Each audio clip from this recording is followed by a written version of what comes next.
committed a crime. Madam Speaker, I thought he's going to say that these cooks are not there. That's what I thought he would say. He has actually given evidence that even when I visited for a talk show, I can feed myself, but the luxury State House, they will give everybody. That's what he has confirmed. I have summarized on page 23 the staff categories. Drivers in State House, 170. Gardeners, 87. Cleaners, 82. Waiters and waitress, 77. Cooks, 59. Housekeepers, 31. Mechanics, 30. Chefs, 15. Motor vehicle attendants, 15. Room attendants, 15. Police officers, 12. Catering officers, 11. Stewards, 11. I don't want colleagues to lose the point I am making. I am showing you the allocation of the budget. 27 debt servicing. 12 trillion we are spending on ourselves. So the total, I don't have to read each and everything. 653 staff who are there cooking karo, babies who. According to the staff list contained in the President's policy statement, the President employs 1,299 staff at his residence, State House, 1,389 in his office. A further 285 positions have been cleared for recruitment next financial year. The recruitment will bring total President workforce to 2,973. This is bigger than 2 secondary schools. You now come to RDCs, because you see, this is important. When you pass a budget, you are also passing and approving recruitment plans. These documents have recruitment plans. If the committee doesn't want to report on them, the main committee, it is unfair to stop others from reporting on it, because you're not only approving budgets, you are approving recruitment plans. We now have 657 RDCs. Remember, the Constitution, I don't have to read this, says there will be an RDC per district. I don't know if the districts have now grown to 657. I will go to Mulago Referral Hospital to compare. Mulago operating at 49% human resource capacity. In this report, we compare Mulago National Referral Hospital and the State House, President's Office staffing levels. Both State House and President's Office employ 3,000 staff, while Mulago has 1,308. Total number of staff required to run Mulago is 2,649 members of staff, but only 1,308 have been recruited, which is 49% of the total requirement. Mulago needs 1,338 staff to operate at full capacity. The list below shows the critical staff missing at Mulago Referral Hospital. I don't have to go through the whole list, but you can see. This is where all of us go when we have problems. There are no staff, there are 90 cooks. Deliberately, I think the ones who uploaded did not put, but I wanted to summarize so I don't take a lot of time. This picture, if you're able to see, you have tens of children eating from the same container. And then you have our head of state picking food from a banquet, from a buffet. This is how I have summarized PDM. Thousands of people are eating from one container. The rest have a buffet. So the ones who are enjoying a buffet are telling these thousands eating from a container, why are you not getting satisfied? He has now gone around inspecting. So you are on a buffet, picking meat, picking rice, picking chicken. And these ones, you have given them kaunga, all of them, you are asking them, why are you not getting satisfied? That's the economy of Uganda. 12 trillion is being spent on less than 1% of the population. And then you send 1 trillion and you're asking these people, why are you not getting wealth?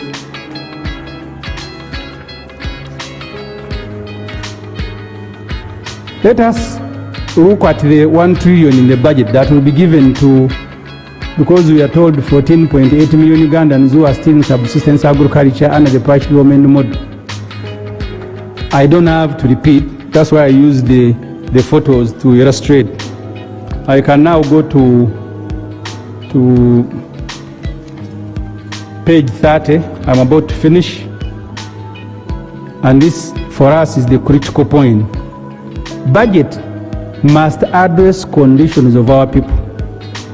Our proposal to restructure the budget to address the socio-economic situation in the country, let us look at that situation that we are saying must be addressed.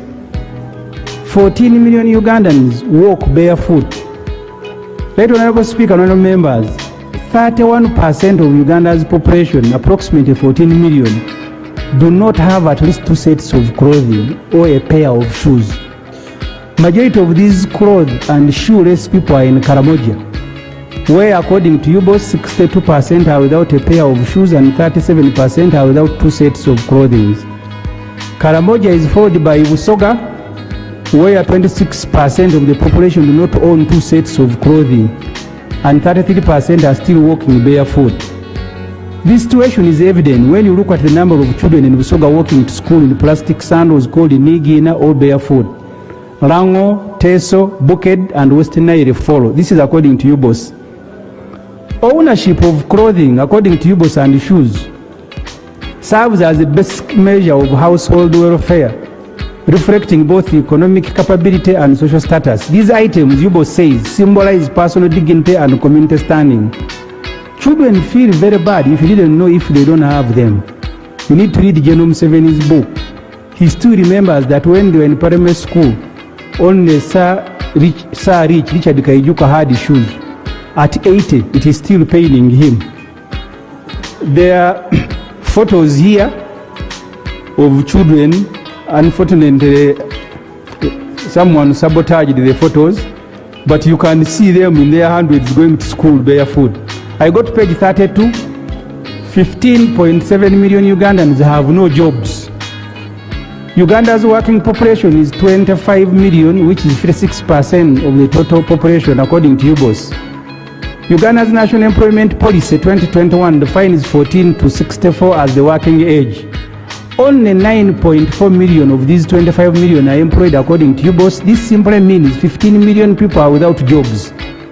General Tiwahabu on Labour Day stated that 1.4 million people are working in factories, 3.6 million in agriculture, 5 million in service, 46,000 in ICT, 408 in public service. Of course, President Museveni figures are exaggerated because the Auditor General, after head count, quoted 396,000 as the number of public service figure. The National Bureau of Statistics on page 162 of the census surprisingly records 13% of the working age as the number of the unemployed. This percentage of 13% actually means 3.2 million people and not 1.2 million as they put. Whichever figure you take, unemployment in the country is high, but even those reported to be working in factories are paid peanuts and are working under very harsh conditions. Among the youth aged 10 to 30, numbering 10 million, only 1.6 million are without jobs. That's why younger people are restless. The solution cannot be abduction, court-martial and prison. The solution is to look for jobs for them. Only 2.7 million Ugandans own bank accounts. We are told we are being moved into money economy. Maybe they will put us on trucks and drive us there. Only 2.7 million own bank accounts. On page 171 of the census report, UBOS reveals that only 2.7 million Ugandans own bank accounts. The bank account ownership gives a fairer picture of who really is working and is in money economy. Both government and private sector pay through banks and are required by law to remit workers' savings to NSSF or various pension schemes. If only 2.7 million people, which is 10% of the working age, own bank accounts, it means many Ugandans are casual laborers. Bank of Uganda, in a 2022 financial capability survey, found out that 49% of Ugandan employees are paid 150,000 and below. Those paid between 250 and 150 are just 33%. People who are paid $500,000, between $500,000 and 250 are 11.1. Those who are paid between $500,000 and $1 million are 5.7. The Ugandans who are paid a salary of more than $1 million are just 0.9% of the population. That is the money economy for you in our country. 28 million Ugandans still using firewood for cooking. According to UBOS, 28 million people are still using firewood as main source of energy for cooking. This is 32% of the country's population. This affects the environment adversely and a source of ill health. 89% of the population is using firewood and charcoal. In Karamoja, 56% are still cooking in open space. The chair who presented the report said this is the best budget. Of the 10 million households, only 25 are using electricity for lighting and 28 are using solar. 5 million Ugandans ride borders. According to UBOS, bicycles remain the main means of transport in the country. At least 20% of the population, roughly about 9 million people, own bicycles. 12%, 5.5 million, own motorcycles. 3.9, which is 1.8 million, own vehicles. What this means is that we are a border and bicycle economy. 14 million Ugandans in subsistence economy. According to the census, 3.5 million households, which is 33% of the total 10.6 million households in the country, are still engaged in subsistence economy. This is 14.8 million people. Just 2 pages and I finish, the rest are just annexes. According to UBOS, 62% of the entire population is in agriculture. This percentage means 28 million people are still surviving on agriculture. 5.6 million families share a room each, have no toilet. According to the census, there are 10.6 million households in Uganda. The average size of a household is 4.2 persons. According to the census, 53% of the households in the country sleep. There's 4 people sleep in one room. In Karamoja, it is even worse. It is 70% of the households that are sleeping in one room dwelling. So families have one room. That's where they sleep. According to the UBOS report, 7% of Uganda's population is without a toilet facility, still engaged in open defecation.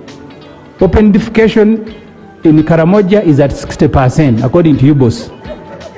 World Health Organization underpins safe disposal of human waste as one of the key measures to reduce diarrhea transmission.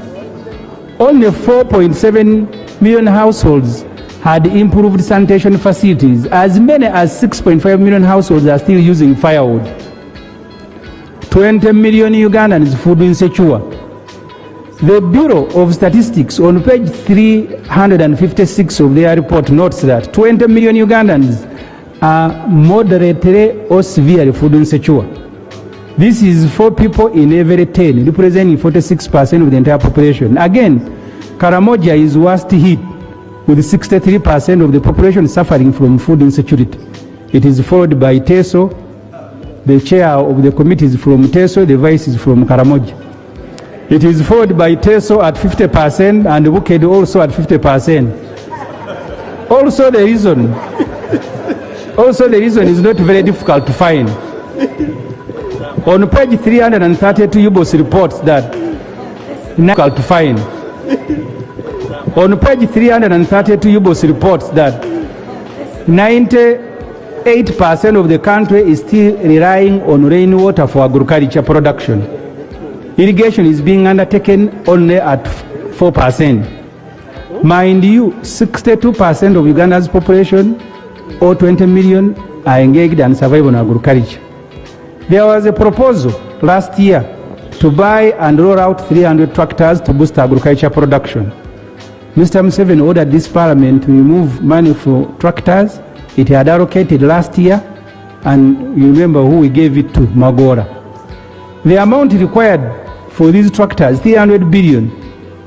The vice chair here was very happy that this is the best budget. You want 300 billion for tractors, they have provided 25. Very good budget.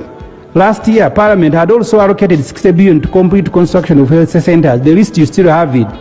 President Museveni forced Parliament to instead allocate this money, as I said, to Magola. He has now restored only 25 billion. You have, they can buy a regional referral hospital, no window, nothing. Almost 95% completed. You can't find money to complete it. And then you come here and say this is the best budget. For you, from Mbari, if it is the best, I thank you. I am finishing. This is the last. Our recommendation is that don't approve the budget until it is structured to deal with the country's socio-economic challenges. The money for workshops, entertainment, travel, fuel, etc. should be reallocated to education, health, agriculture, and roads. You are accosting the Minister of Works here. He doesn't have money, 900 billion to buy fuel for government vehicles, and then they begin moving around as if they are touring the country. The final pages are just staff. I don't have to read them. Staff of our dear president, including cooks, gardeners. But I have also put the staff of Mulago Hospital for you to appreciate that the National Referral Hospital operates at 49%. Our view, since the law says that the budget should be passed by 30th of May, is for you to reject this particular budget. We'll go back and restructure it to deal with those issues that are affecting our people. If you don't, you'll have betrayed them. I want to thank you very much, honourable members, for listening to me, and Madam Speaker. PFR, Madam Speaker and colleagues, is on petroleum fund transfers to the budget and petroleum revenue investment reserve fund. This is what we agreed to. G, a maximum of oil revenue was 0.8% of the preceding year's estimated non-oil GDP outturn shall be transferred to the consolidated fund for budget operations. The balance shall be transferred to the Petroleum Revenue Investment Reserve for investment in accordance with the Public Finance Management Act as amended 2015. Accordingly, Madam and colleagues, a consistency assessment of the CFR against the annual budget estimates was undertaken by the committee as required by law, and the findings are as detailed in table 1 below. Colleagues, we sometimes miss this point. Can we, Madam Speaker, can colleagues listen? The CFR targeting against annual budget. Yes. Chair, you continue. Nathan is just bored. Much obliged, Madam Speaker.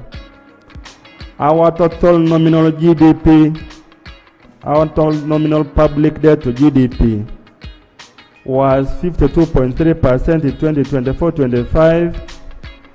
Our target for the coming financial year is 49.30, but in the budget projection is 53.34%.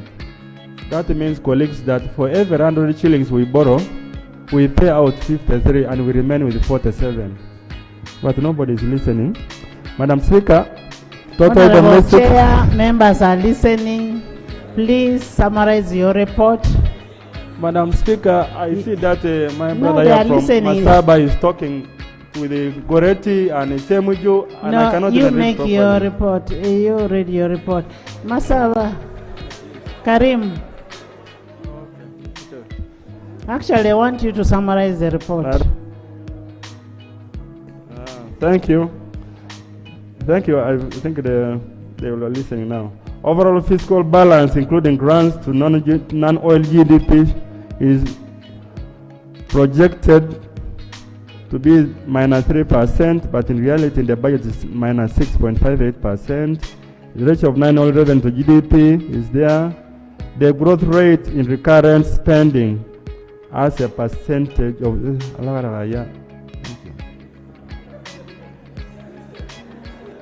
Yes, my cousin. I am saying thank you very much, cousin. Yeah. Yes. The growth rate in recurrent spending. Can you just summarize your report? Yes, I'm going to do that. A growth rate in recurrent spending as a percentage of GDP versus growth rate in revenue. You're raising a procedure when the report is in the middle of it. Yeah, Madam Speaker. Madam Speaker, this is, we need to follow what the chair is presenting and on the iPads. It's not uploaded. Honorable, read the report.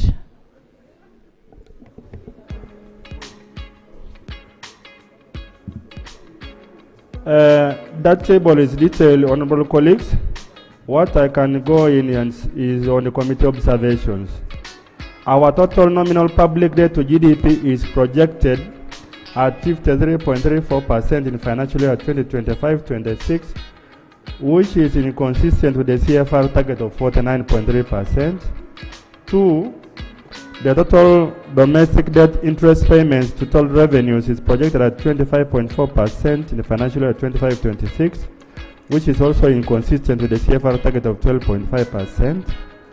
The overall fiscal balance, including grants to non-oil GDP, is projected at minus 6.58% in 25-26, which is also inconsistent with the CFR target of minus 3%.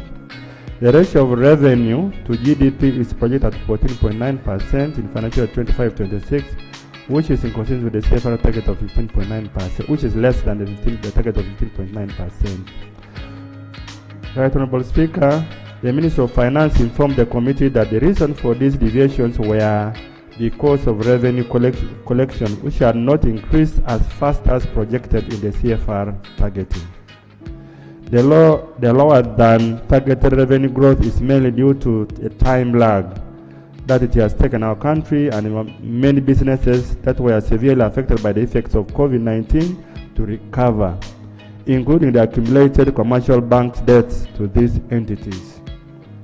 2, the deviation was on account of political and economic shocks beyond the control of the economy, and we are aware about this.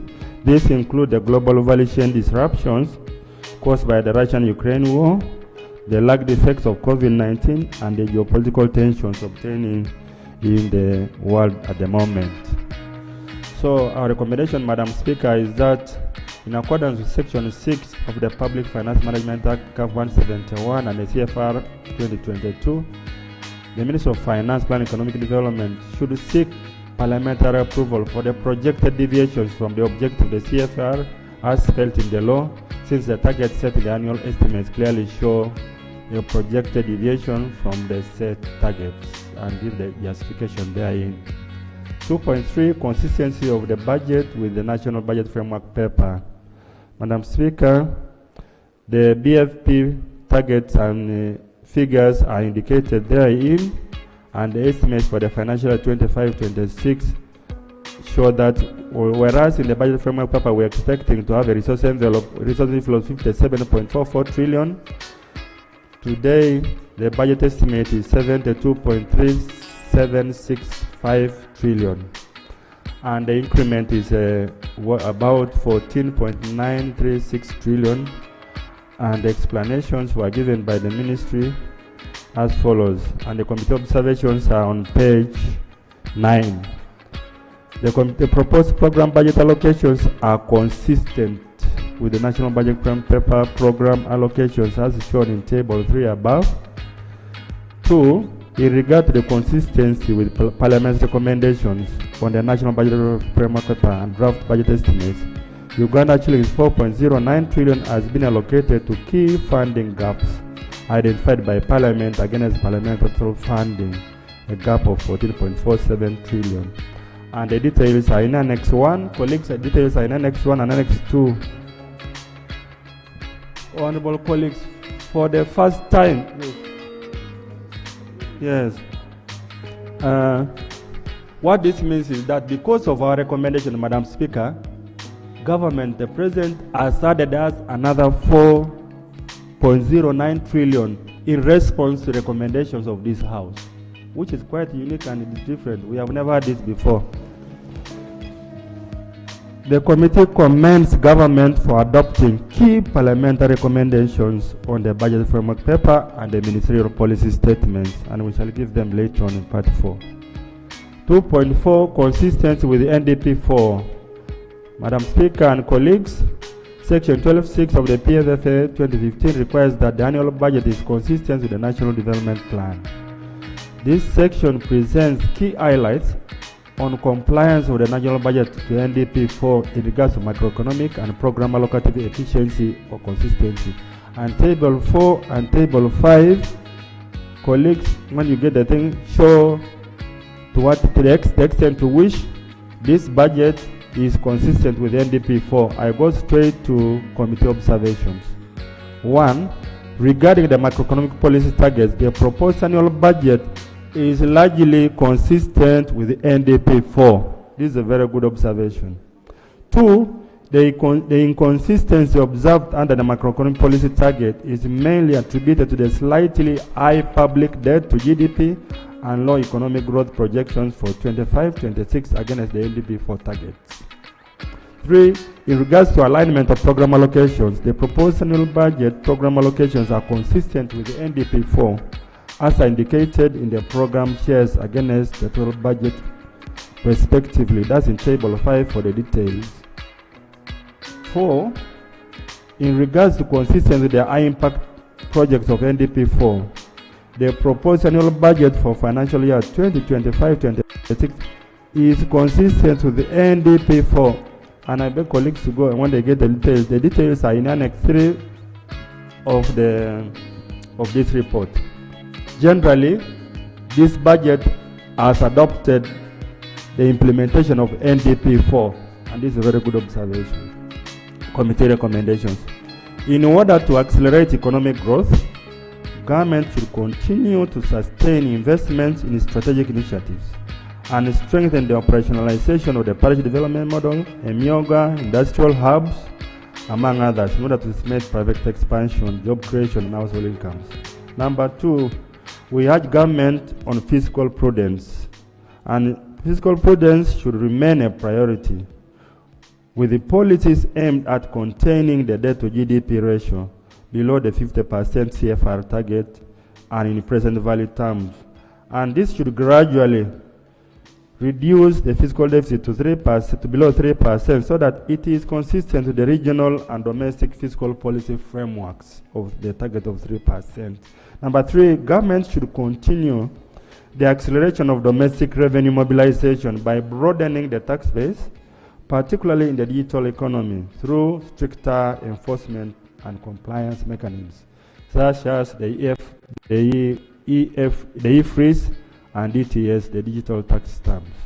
2.5, then gender and equity responsiveness. Madam Speaker and colleagues, the committee observes that there has been a tremendous improvement in gender and equity compliance at 68.5% compared to the financial year 2024-25, where the score was below 67%. 2.6 on the contingencies fund.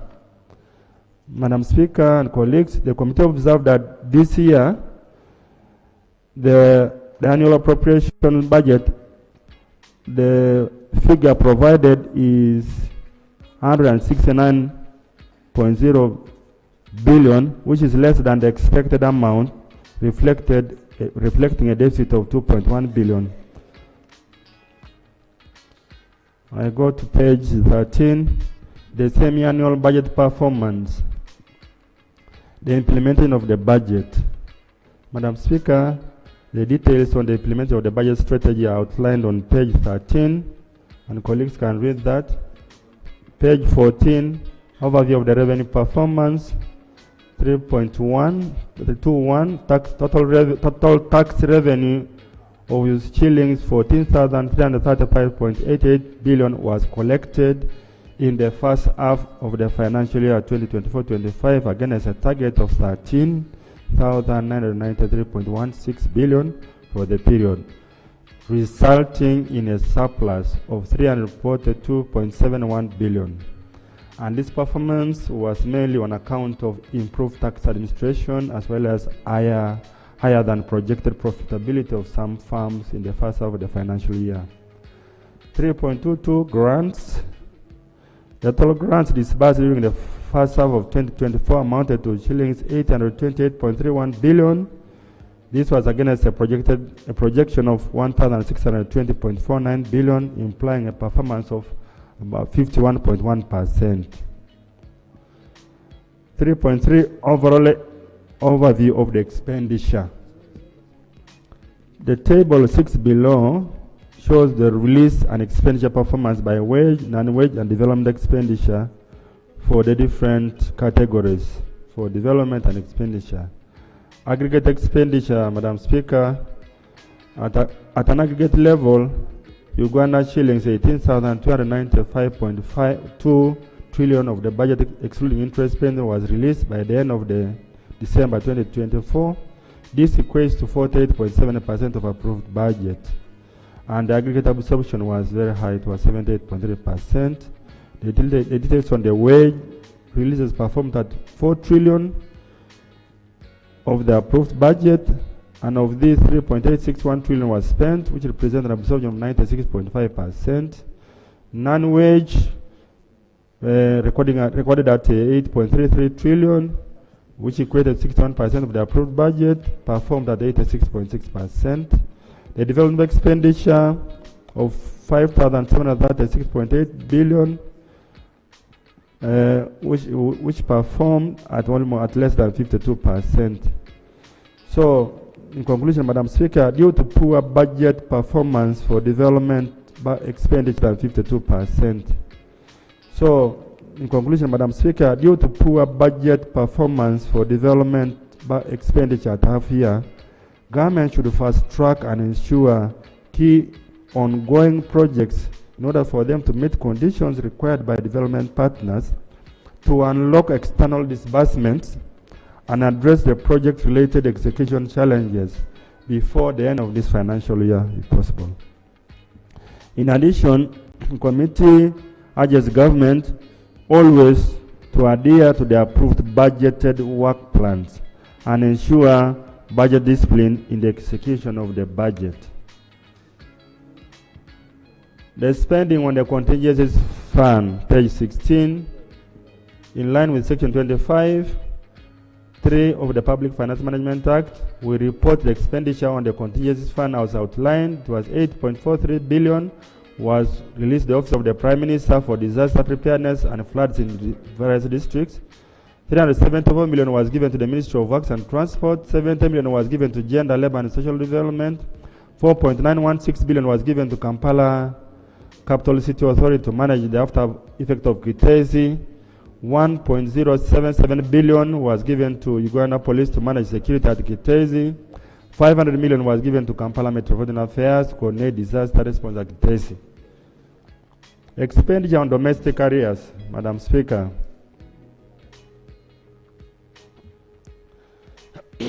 By the end of December 2024, Uganda shillings 217.43 billion had been spent on domestic areas against a budget of 199.931 billion, implying an over expenditure of 17.499 billion. Program expenditure performance as outlined in table 7. This is the level of releases and outturns for the first half of financial year 24-25, and the percentages are outlined there. You can see agro-industrialization performed at 56%, sustainable petroleum development 96%, and so on and so on. In short, a total of 15 out of 26 programs received over 50% of their total budget by half year, which can be explained by additional supplementary expenditures during the financial year as well.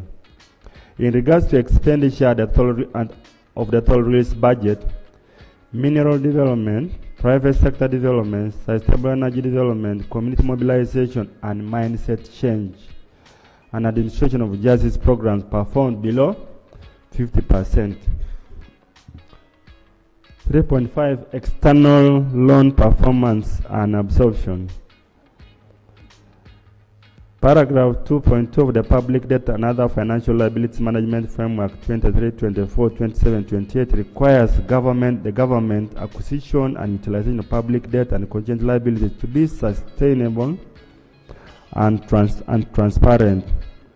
However, external projects finance through loans have continued to underperform over the years due to slow absorption of funds available. Unabsorbed loans attract commitment charges, which increase the cost of servicing debt and undermining the intended objectives of the loan. This is a nightmare for Uganda. For instance, in the 2023-24, there was an increase in undisbursed loans amounting to 1.89 trillion, representing a 12.95% increase from the closing balance of 14.6 trillion in the financial year 2022-23, resulting in the payment of commitment fees totaling 73.904 billion in the financial year 24-25, and the breakdowns in given the table. Madam Speaker and colleagues, this country continues to lose money in commitment fees every year because we borrow and we don't implement the projects. Our committee observations are as follows. Most of the delays in loan absorption has been attributed to delayed procurements and also delayed land acquisition. 2, commitment fees is a cost of government inefficiency, which has increased the cost of servicing debt and continues to do it every year. People are here listening, but they continue to get billions. 469.778 billion was paid in commitment fees. Committee recommendations. Government should develop strategies for enhancing loan absorption rates to avoid having unabsorbed loan funds at the project closure. The strategies should include punitive measures for non-performance, if it can happen. 3.6, unrealistic budgeting. Over the years, budgets approved by Parliament have performed consistently poorly. For instance, the approved budget estimate for government for the financial year 2023-24 was 52.73 trillion, and this was later revised to 61.669 trillion through supplementary budgets. However, government was only able to raise and spend 48.68 trillion, and this was a performance of 78.9% outturn. This was mainly attributed to shortfalls in revenue outturns and external financing, and that's also the effects of COVID. Committee observations. The resource envelope projections by government do seem to be developed through an in-depth and comprehensive process or studies, and this is leading to an unreliable or unrealistic budget estimates. And these estimates and projections are given by different entities of government, some by National Planning Authority, others by Ministry of Finance, and others by Revenue Authority. So there is a problem here. Maybe the harmonization is needed. Committee recommendations. There is need for government to develop capacities to be able to prudently project reliable budget resources or cash flows. At 3.7, domestic areas. This is exciting. Over the financial year 23-24, the Office of the Auditor General noted an increase in domestic areas from Uganda shillings 10.502 trillion in the financial year 22-23 to 13.814 trillion in the financial year 23-24, an increase of 31.54%. Furthermore, new payables in financial year 23-24 accrued and stood at 6.639 trillion compared to Uganda shilling 3.679 trillion paid during the year.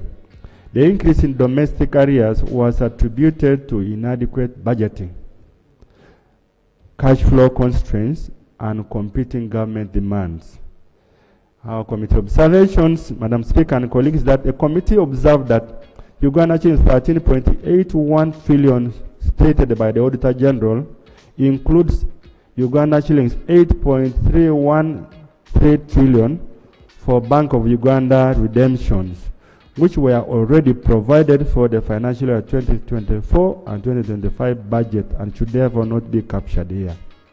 2, the balance of Uganda shillings 5.254 trillion of arrears is for goods and services, pension and gratuity, contributions to international organizations, court awards, as well as rent and utilities provisions.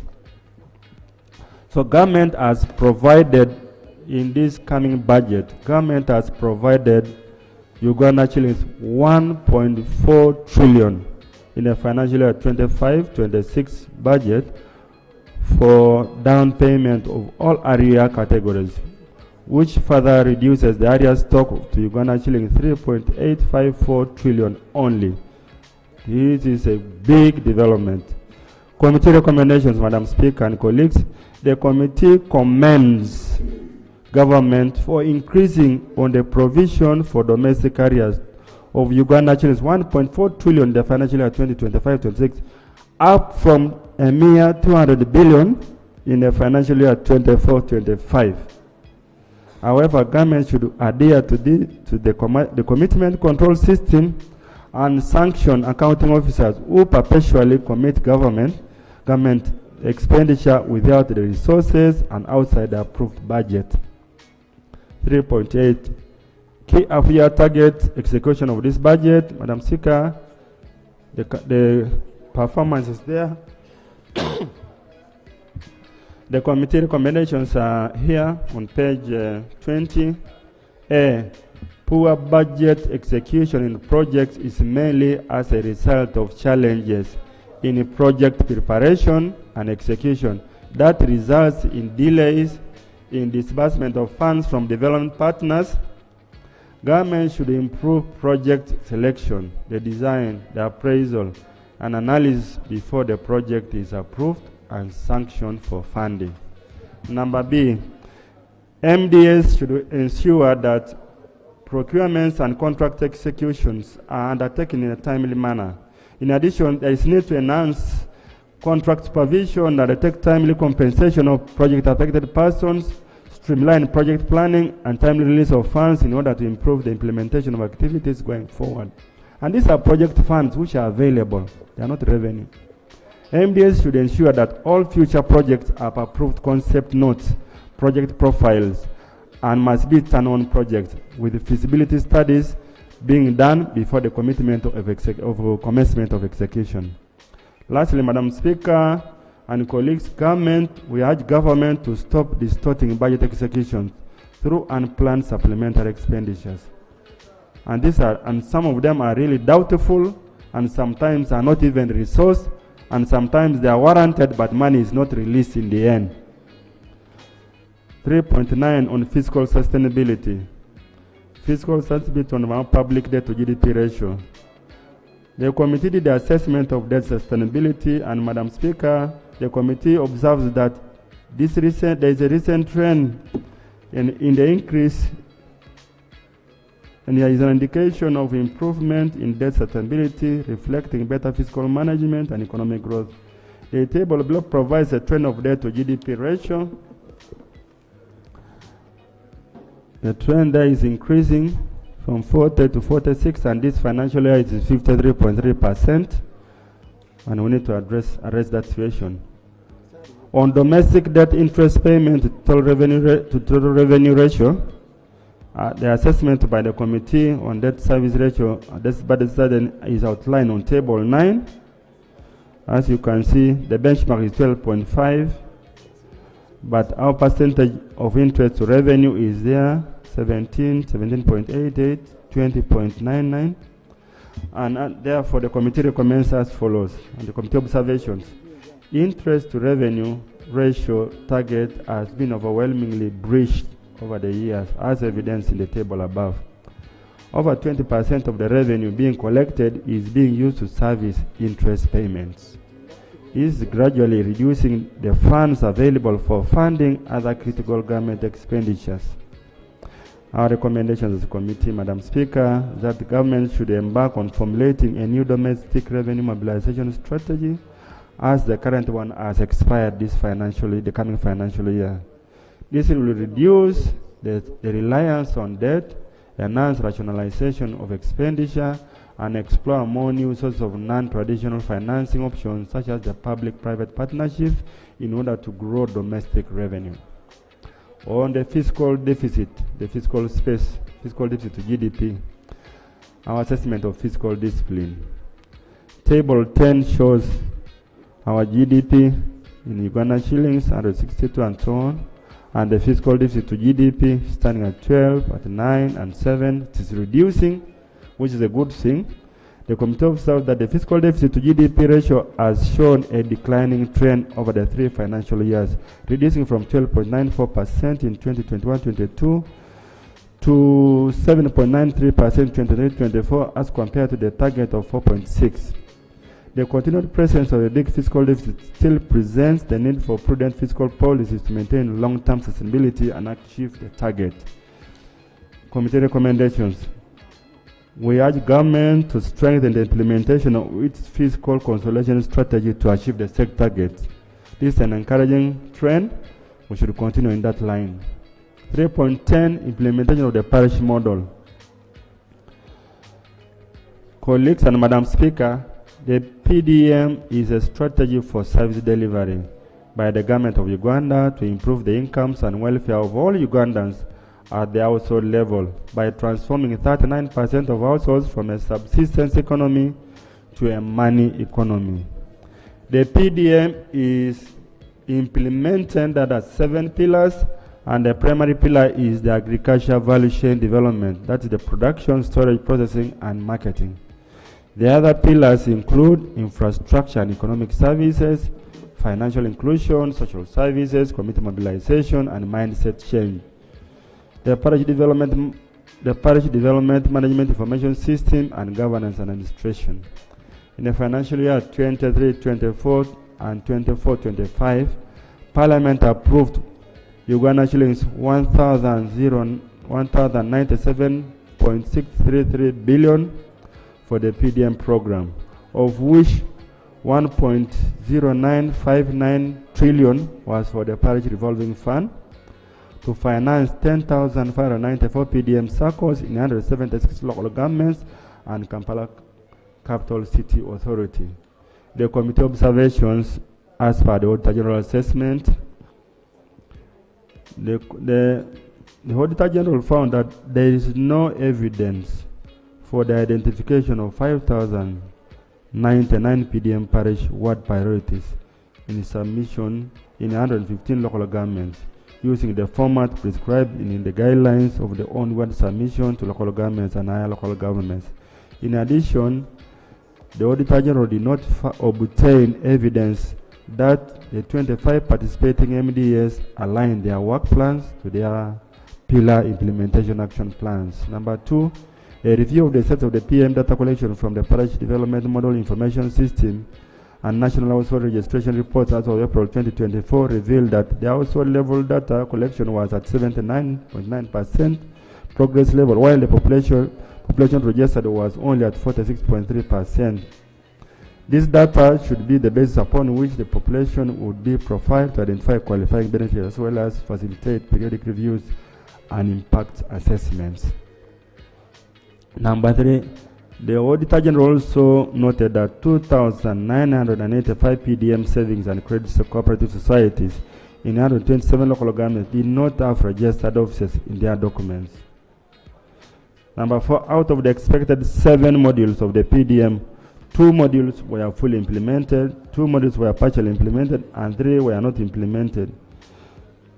And the OAG noted that the Wendy mobile application platform used by SACCOs to receive funds is yet to be integrated with participating government-owned governments. The committee recommendations. 1, government should ensure that the parish development committees and local governments are trained in prioritization and incorporation of PDM activities in the budget and work plans. 2, government should integrate the result of the census into the PDMIS data collection and registration module in order to facilitate profiling and identification of subsistence households. And lastly, government should prioritize funds to ensure full implementation of the PDMIS and integration of the Wendy platform to all participating banks. So colleagues, now we go to the last part of this budget report. Annual budget estimates for the financial year 2025-2026. 4.1, the budget strategy for 25-26. Madam Speaker and honorable members, this is the first budget in the implementation of the National Development Plan 4. The goal of the NDP 4 is higher household incomes, full monetization of the economy, and employment for sustainable socio-economic transformation. The goal will be pursued under the theme of sustainable industrialization for inclusive growth, employment, and wealth creation. To concretize the gains so far achieved during the 4th National Development Plan, NDP, the 3rd National Development, NDP 3, and in order to propel the economy to higher levels of socio-economic transformation towards double-digit growth, the theme for the coming financial year's budget will be maintained as full monetization of Uganda's economy through commercial agriculture, industrialization, expand and broadening services, digital transformation, and market access. The overall objective of the budget for financial year 25-26 strategy is to strengthen economic growth drivers that underpin the restoration of the economy back to the medium-term growth path and directly contribute to the expansion of GDP tenfold from the current $553 billion to $500 billion by 2040 and double to $100 billion by 20. I don't know that one. It's a bit wrong. It's I think a wrong number. The budget strategy for next financial year is therefore based on the principles of the tenfold growth strategy.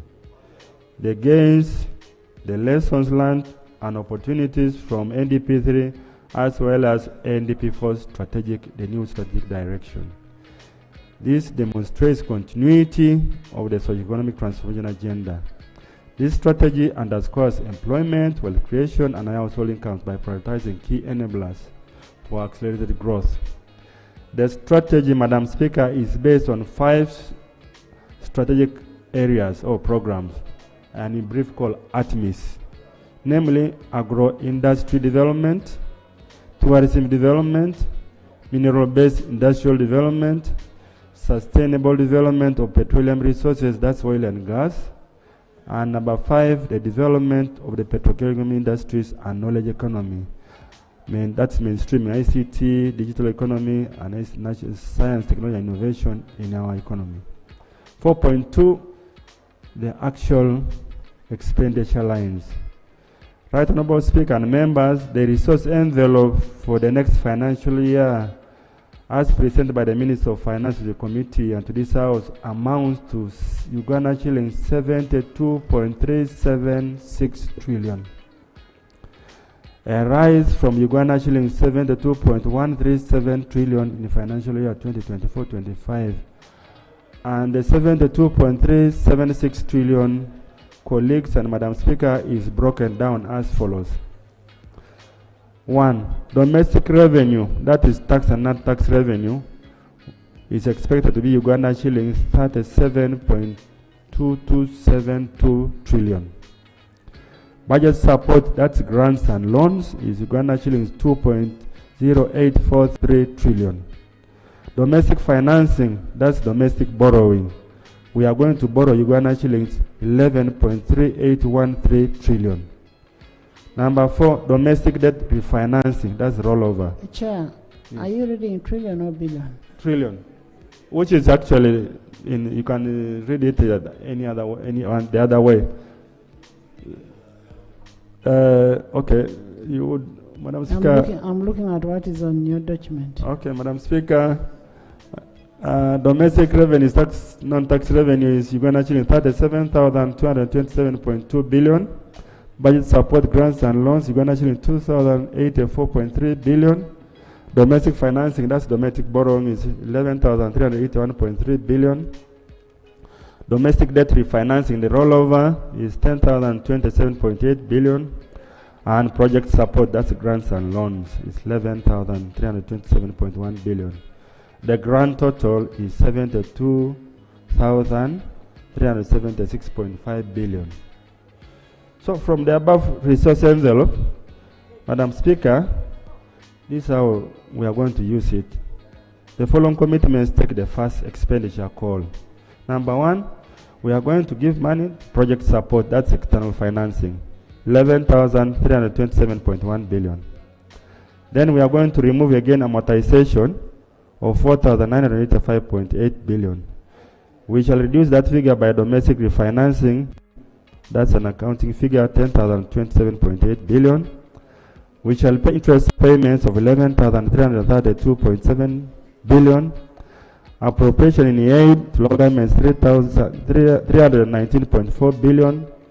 Domestic arrears, you know, this is a happy day for us this financial year, 1,400.0 billion. Domestic debt payment, Bank of Uganda is 493.0 billion. So, Madam Speaker, on the qualification, appointment, tenure, and jurisdiction for the service offences. Additionally, the bill establishes military courts department to oversee justice administration within the defense forces. However, the committee noted that the roles and functions of the military courts department, oversight and accountability, intended to oversee military courts. The structure risks undermining judicial independence. The military courts department includes the head general court martial as chair, along with military prosecutors, defense counsel, and chairpersons of the military court. This overlap of judicial and prosecutorial roles is seen as a violation of natural justice principles. It threatens the right to a fair hearing by compromising impartiality of the court. Additionally, a key concern arises from the provision allowing the Chief of Defense Forces, in consultation with the High Command, to assign an acting rank to the head of the General Court Martial when the accused has a higher rank. While intended to maintain of the order, multi-year commitments by government for the financial year 2025-26 worth Uganda shillings 20.14 is from domestic sources, and Uganda shillings 11.729 trillion is external financing, that's borrowing. 4.4 public corporations and state enterprises. According to Section 2 of the PFMS, Cap 171, a public corporation means an authority established by an act of parliament other than a local government, which receives a contribution from public funds, and any other public body which is in a financial year receives any income from public funds. So the OAG recognizes 50 public corporations and state enterprises. Out of the 50 public corporations and state enterprises, 41 are for profit or with a commercial orientation, while 9 are not for profit. Committee observations. The committee observes as follows. 1. According to the Auditor General's report, government does not maintain a comprehensive database of public corporations and state enterprises, and this undermines comprehensive scrutiny of financial performance of public corporations and state enterprises. 2. In regard to profitability, the OAG assessed a total of 20 entities out of 41 profit or commercial-oriented public corporations and state enterprises, and noted that 13 made profit or surplus in the financial year 22, 23, 24, while others have continued to incur losses, like the Uganda National Oil Company incurred a loss of Uganda 3.8 billion, Uganda National Lines a loss of 237.9 billion, Kilembe Mines Limited a loss of 21.4 billion, Uganda Electricity Distribution Company Limited a loss of 10.9 billion, Uganda Railways Corporation a loss of 36.3 billion, and Uganda Air Cargo Corporation a loss of 8.21 billion, among others. In this regard, only 67% of the assessed companies made profit, while 33% did not make profit. And we recommend as follows. 1. The Accountant General should establish a comprehensive database for all public corporations and state enterprises, which should capture information such as name of entity, the business or industry, the location, the shareholding, the directors, the email address, among others, to enable easy traceability and independent verification. 2, governments should develop clear strategies to improve operations and adopt efficient financial management practices to lower operating costs and increase revenue generation. In addition, governments should develop appropriate financial and non-financial performance assessment indicators for each category of public operation and state enterprise to enable comprehensive and standardized performance assessment. 4.5, the budget priorities for financial year 2025-2026. Right, Honorable Speaker and colleagues, our budget for 25-26 and the priorities are as follows. Boosting household incomes and micro enterprises. In the coming budget, government has allocated a 72.376 trillion as follows. And these are some of the areas. 1, in order to boost household incomes as well as the development of micro enterprises, the following budget allocations have been proposed by government and are be first. PDM, Uganda shillings 1.075 trillion. Emioga, 100 billion. Support Microfinance Support Center, 76.67 billion, of which 30 billion is for onward lending and 10 billion is for specific interest groups. E, in order to enhance youth and women participation in development, Uganda shillings 23.66 billion has been allocated to Uganda Women Entrepreneurship Program, WEP, and Youth Livelihood Program, YLP. F, 3 billion has been allocated to Uakali enterprises to transition into formal economy, and 5 billion as enterprise fund for older persons. G, generating growth opportunities and productivity for women enterprises, GROW. GROW, government allocating 231.33 billion. H, Uganda shillings 147.1 billion to Uganda Development Corporation. I, Uganda shillings 121.16 billion to social assistance grants for the elderly, SAGE, and 16 billion for special grants for persons with disability. J, Uganda shillings 1.4 trillion for domestic areas for the financial year 2025-26. K, cattle compensation for Asholi, Lango, Teso, Abim, totaling to 80 billion Uganda shillings. Industrialization and private sector development. L, Uganda shillings 275.09 billion for small and medium enterprises in the manufacturing and export sectors through the Investment for Industrial Transformation and Employment Invite program. 2, Uganda shillings 90.97 billion for infrastructure development of industrial parks. 3, 47.8 billion for capitalization of the agricultural credit facilities to support farmers, but mainly agro 4 million and line for credit. This will support the entire agricultural ecosystem, the private sector players, to increase the stock and quality of tourism facilities, financing of the local production of essential goods as precursor to achieving import substitution, among others. Number 5, Uganda shillings 210.17 billion will be has been allocated towards the Resource Enhancement and Accountability Program, REAP, with the objective of increasing resource mobilization, improvement planning, and public investment management, and strengthen accountability for quality, effective, and efficient service delivery. Commercializing agriculture. Animal feed production on government ranches and farms, that's NAGRIC and DB. Again, Uganda shilling 25.5 billion.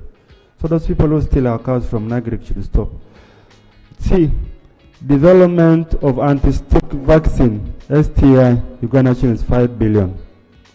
D, research products and services suited for food, feed, market, and industry, NARO, Uganda shillings 24.1 billion.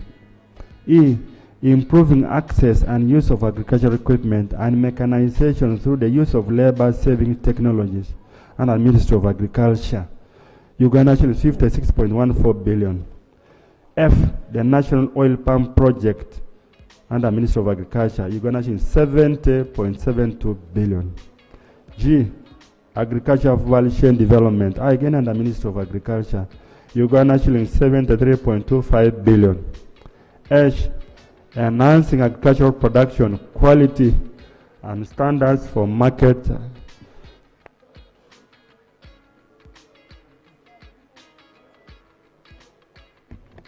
Enhancing agricultural production, quality and standards for market access project, MAIF, under Ministry of Agriculture. Uganda shillings 111.35 billion. I, the National Oil Seed Project under Ministry of Agriculture, 83.46 billion. J, Uganda Climate Smart Agriculture Transformation Project is provided 176.32 billion. K, coffee seedlings to northern Uganda, Uganda shillings 60 billion. This is the very first time. So northern Uganda has to embrace coffee production and enhance the economy of Uganda. So that's a great thing. We have paid the debt for coffee seeds. Now we are going to get also the seedlings. Transformative transport infrastructure development. 1. The construction of the standard gauge railway. The provision is there. Uganda shilling 2,175.29 billion. 2. Construction, upgrade and rehabilitation of national roads and bridges. Uganda shilling 2,201.34 billion. Some of these include Oima Wanseko Road, Uganda shillings 185.47 billion. B. Construction of 66 selected bridges, Uganda shillings 30.61 billion. Those of you, the reports are next on the list of bridges is there. Renkunye Apache Lera Asholibu Road, Uganda shillings 166.25 billion. D. Kisoro Nkuringo Rubugiri Muko Road, Uganda shillings 1,260.98 trillion. That's a long road. 1,206.1.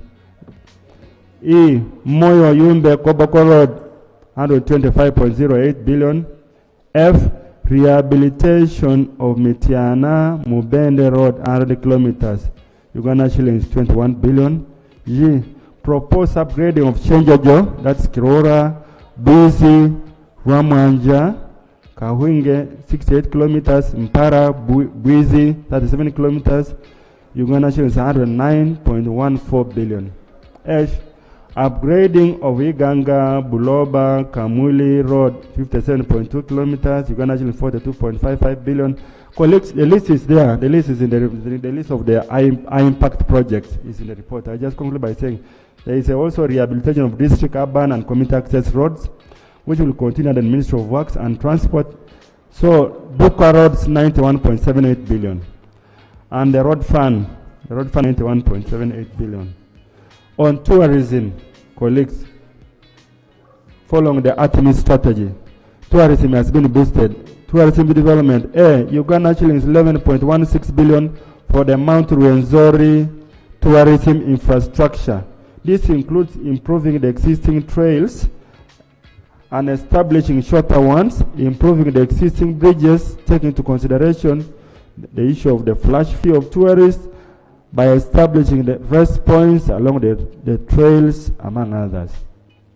B. Uganda shillings 21.52 billion for the development of the museums and heritage sites for cultural tourism. C. Uganda shillings 10.15 billion for the development of the source of the Nile tourism infrastructure for both other amenities. Human capital development on health. A few highlights are here. Some of the highlights include Uganda shillings 1,012.19 billion for Global Fund for TB, AIDS, and malaria. 2. Uganda shillings 194.2 billion for Uganda shillings 65.65 billion for construction and equipping of the Uganda Heart Institute. 5. 42.14 billion towards infrastructure development at Uganda Cancer Institute. 6. 116.94 billion towards rehabilitation and construction of general hospitals. This is a new resource to all the general hospitals in the country, a sum of 116.94 billion for rehabilitation and construction of facilities across the country. Number 7 is 30.75 billion for establishment of regional oncology and diagnostic centers in Arua, Mbale, and Mbarara. 8, 623.51 billion for essential medicines and health supplies for all health centers, general hospitals, regional referral hospitals, and national referral hospitals. And colleagues, it's worth noting that, Madam Speaker, the Minister of Finance has restored 100 billion of the fund that was removed from national medical stars last year. It has been put back in the budget, and this is really a great development, and we thank the ministry for that. Education. Uganda shillings 244.94 billion towards Uganda Secondary Education Expansion Project Phase 2. 12.87 billion towards the development of primary schools project. 54.44 billion towards funded vocational project Phase 2. 7 billion towards Uganda National Examination Board infrastructure project. On digital transformation, Madam Speaker, also on education, the Ministry of Finance involved that there is a new loan of 200 million that is being prepared to come and cover all the secondary and primary schools in the coming financial years. Digital transformation, Uganda shillings 197.08 billion has been allocated to the government network project towards expanding the digital infrastructure outreach, strengthen digital infrastructure, complements mainstreaming digital services in priority areas, among others. This is really a big move for our country to put 197.0 billion to the network, electronic network. Energy and gas development. Colleagues, Madam Speaker, government plans to provide 686.35 billion towards midstream petroleum infrastructure development. Some of these planned activities include supervision of ECOP construction works in Uganda, development of the government of Uganda ECOP hub in Tanga, and a feasibility study for the natural gas pipeline from Tanzania to Uganda, completion of payment for reallocation of land affected persons along the project pipeline refinery EPC activities, among others. Number B, Uganda 346.42 billion for the electricity access scale-up project. The project is intended to increase the proportion of population with access to electricity from 24 to 44% by 2027 through mainly grid expansion and connectivity and network expansion and strengthening. Colleagues, this is a good development to support most of the constituencies where the electricity is not there. Number C, Uganda actually 34.84 billion towards Karuma hydropower project. B, 26 billion towards Orio mini hydro project and rural electricity project. E, 165.29 billion towards enhanced rural electrification and connectivity across the country. F, 21.79 billion towards construction of 400 kV Karuma Tororo transmission line, the 132 kV in Tienda substation. G, 202.04 Oima Kenyara Kafu 220 kV transmission line and associated substations. H, 15 billion towards liquefied petroleum gas supply and infrastructure development interventions. Madam Speaker and colleagues, on water supply and sanitation. A, Uganda shillings 114.04 towards farm income enhancement and forestry conservation program. 127.95 billion towards irrigation for climate resilience project. 81 billion towards development of solar power irrigation. 81.82 towards investing in forests and protected areas for climate smart agriculture. E, 165.16 towards Kampala Water Lake Victoria and Sanitation project. F, 40.00 towards water service acceleration project. On governance and security, Madam Speaker, Government intends to provide 450 billion towards the electoral roadmap. So elections are going to be there. So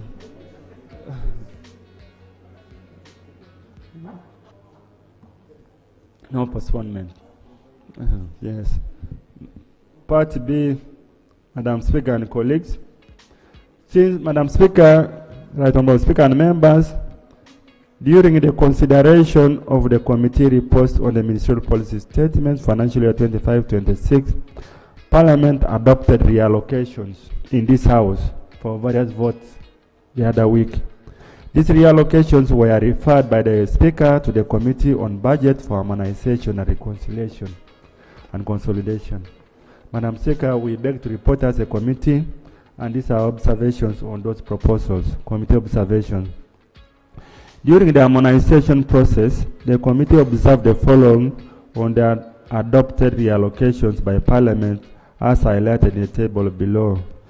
1. Under vote 013, Ministry of Education and Sports, the Committee of Education and Sports recommended that 10 billion be reallocated from educational materials and other services to another area. In interacting with the ministry and the Ministry of Finance, the committee observed that a provision of 24.1 billion had already been allocated for primary education materials, thus reducing the people to textbook ratio from 1.1 to 17 to 1 to 12. Yeah. Thank you.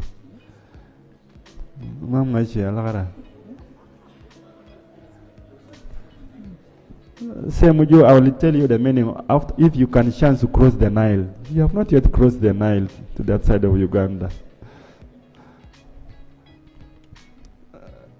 So this allocation of 20.1 billion has been allocated for primary educational materials, has reduced the ratio from 1 to 17 to 1 to 12.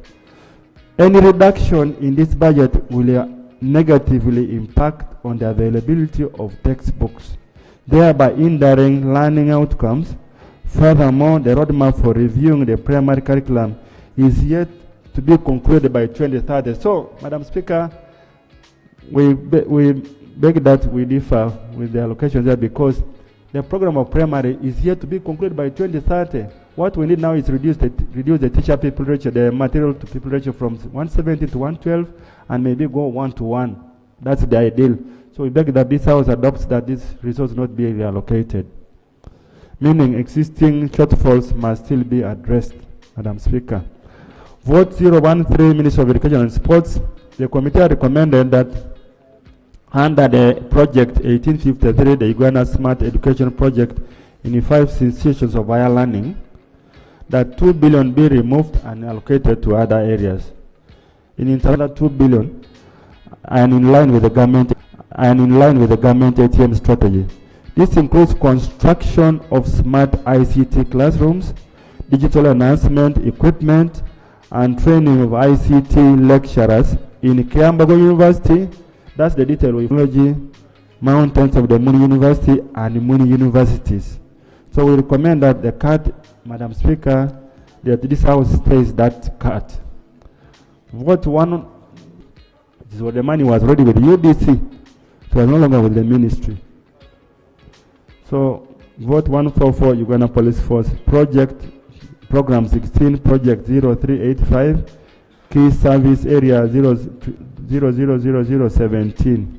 There was a proposal of removing money of 50. Found it hard, Madam Speaker, to proceed on this because it was just a reimbursement for the EPRC, the Economic Policy Review Commission. 08 ICT supplies, recurrent 2.5 billion. Here again, we were told that this will be a double cut on the Uganda Smart Education Project and will also affect the procurement of IT supplies under the ministry. Vote 15, Ministry of Trade, Industry and Cooperatives, the salvation of Uganda Development Corporation to be money given to be in Sika enterprises. The proposal of the committee was to reduce that by 10.87 billion. The committee was informed that the amount proposed for reallocation has already been repurposed and sent to, so the money was already with the UDC. It was no longer with the ministry. So vote 144 Uganda Police Force Program 16, Project 0, closing as proposed by the committee. This project has been extended by 1 year. So it was not closed actually. So they requested that the money should stay. Vote 1 for Police Force again. Vote Function 04, Department 002, Key Service Area, prone, such as Karamoja and Rwenzori. So they beg that this 4.8 billion is to address problems in the Rwenzori and Karamoja. So they asked that this money be stayed. The only thing that Ministry of Finance agreed with was the Uganda National Bureau of Standards moving money from development to recurrent. So this was accepted. And they said this is acceptable on account of supporting Uganda National Bureau of Standards to raise additional non-tax revenue through recruitment of new staff. So in conclusion, Madam Speaker, on what you sent us to harmonize, we recommend as follows. Based on the committee observation table 12, the committee recommends as follows. 1, for the proposed reallocations of votes 013 Ministry of Education and Sports, 015 Ministry of Trade and Industry and Corporates, and 11 for Uganda Police Force should be adopted as recommended above. 2, for the proposed reallocation of Uganda 10 billion for vote 15 for Uganda National Bureau of Standards to enhance salaries of existing staff to match with other scientists. That's Uganda 5.4 billion, 5.8 billion, and to enable recruitment of additional staff. That's Uganda 4.2 billion, be considered and adopted. Madam Speaker. 5.1 on the corrigenda which was presented to the Committee for Financial Year 2025-26, the draft budget estimates. Madam Speaker and honorable colleagues, you will recall that on Tuesday, 13th May 2025, in the evening about this time, the corrigenda to the draft budget estimates for financial 25-26 was presented before Parliament. Honorable members, in line with the Public Finance Management Act, Regulation 16, Regulation 12, accounting officers may make corrections to the estimates for errors and omissions made at any time before Parliament considers the budget estimates for the vote. Madam Speaker and colleagues, accordingly, the corrigenda to the budget for financial year 25-26 was prepared based on the following principles, and the principles are outlined therein. One is the request by accounting officers on the program budget system. So the amendments are being brought on 3 grounds. One is through the request for accounting officers on the program budgeting system. Number 2, they need to ensure that the proposed changes by accounting officers do not result in supplementary needs or areas. 3, the changes are being proposed because to correct errors and omissions that were done in the budget estimate, the budget framework paper, and ministerial policy statements. So in conclusion, Madam Speaker, the net effect of the corrigenda to the draft estimate for financial 2025-26 is actually Uganda shillings 419.860 billion, which will increase the budget from 71.957 trillion to Uganda shillings 72.376 trillion. As a result of, 1, Madam Speaker, because of the recommendations we made in this House, the Ministry of Finance and Government has added and addressed more issues that were identified by this House to the tune of 112.03 billion. That's part of that figure, among others. So there is the source of financing is because there is an increase in non-tax revenue. They project 58.03 billion. They are realizing that there is an increase in the local revenue for next financial year of 9.268 billion. Another one is the matter is reprioritization of fiscal space or projects to free resources for emerging funding needs amounting to 681.64 billion. Number 4 is additional allocation amounting to 1 funding to local climate adaptive facility, local project under Ministry of Local Government by 2.03 billion. So in conclusion, Madam Speaker and colleagues, Right Honourable Speaker and colleagues, arising from the corrigenda adjustments, the following figures in the table below are recommended for supply and appropriation as expenditure for financial year 2025-26. The table below is a consolidation of Schedule A, B, and C in the annexure. The annexes are there, and colleagues, I hope with this, by this time the annexes have been uploaded. And colleagues, I just want to conclude by saying, let me just handle this. Colleagues, I want to conclude by saying, Madam Speaker, I think we feel as a committee that in a long time, I think government has listened to this House. The increase in budget allocation, we made our recommendations to Cabinet was to the tune of 14 trillion. Government came back on our recommendations and addressed most of them to the tune of 4 trillion. This is unique, and I think it's a departure from the we want to thank the President, who is the ultimate Minister of Finance, for this observation. For example, we recommended that 100 billion be given to national medical stores for drugs. It was done. We recommended for ambulances. They have given health centers. They have given money for that. They have given money for the pet center for cancer, 60 billion. So many things among others. I think they have given coffee to 60 billion to northern Uganda. Most of the changes, including the last one, under Annex 3, which were done yesterday, were as a result of the recommendation, Madam Speaker, of this House. And we want to commend government that in this process of consolidation, this spirit should continue and continue to address the needs of our people. I'd like to move. Thank you. Thank you so much. Thank you, Chair.